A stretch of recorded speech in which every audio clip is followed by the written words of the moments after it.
So in front of us right now we have one of our vehicle-specific Redarc dual battery kits. And this one's for the Isuzu Dmax or Holden Colorado, same type of vehicle. So we're just going to run through what's included in the kit and how easy it is to install into your vehicle. So firstly, we're going to start with the brains of the unit. That's the Redarc BCDC 1225D. Now that's a 3-stage battery charger, solar controller and an isolator all in one. And it's mounted to a laser cut stainless steel bracket to specifically mount to that type of vehicle. So there's no requirement of any drilling holes, inserting screws or anything like that. It utilizes existing mounts, existing bolts like on the bonnet catch, and one extra bolt included in the kit down here for the third hole mount. And that goes into an existing hole, so there's no drilling any holes. So I'm just going to run through a couple of photos here. We're just going to scroll down. This is on our website, Aussie Drifter Touring, and you can see where this battery charger is actually located. So this is the front of an Isuzu Dmax. So you can see it's in behind the grille in front of the radiator. So if you picture me standing in front of the car right now, we'll just open up the loom. We're going to have basically the charger sitting in this location. So I'm standing in front of the car, radiator's here, and then we've got our engine bay. So it utilises this position. We then route the cables through, and all these cables are labelled, so they're going to route in beside the headlight.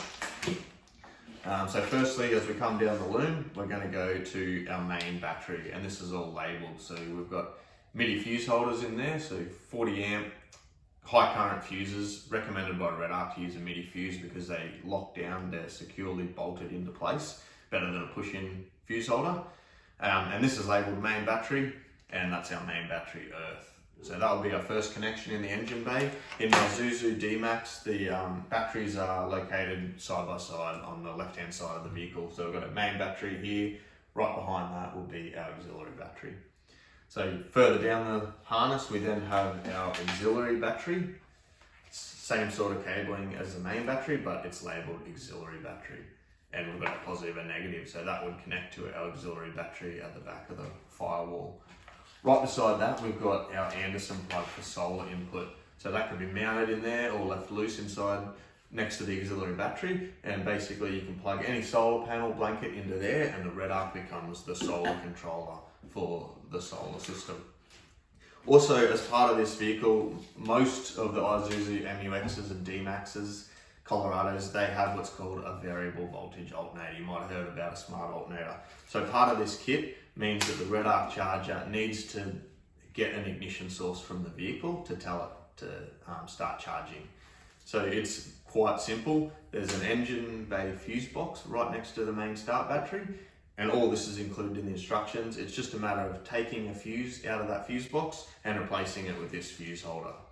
So it adds an extra circuit, just tells the Redarc that the engine is running on a smart alternator. And so that's required just to keep the charger running the whole time that you're driving when your vehicle has a smart alternator. And once again, it's plug and play. So the way we've made this is that you don't have to connect any wires into the vehicle. It doesn't touch anything existing in the Isuzu kit. It's just a matter of taking out an existing fuse and replacing it with this. You don't have to do any connecting, soldering. So it's quite simple. Basically about 15 minutes, half an hour, and this kit is fully installed. Once you purchase a kit, we also send you out a set of digital instructions with high quality color photos and also video tutorials. So I'll walk you through the exact process of removing that grille, how to get the plastic clips out on the plastic guard, and also the front grille.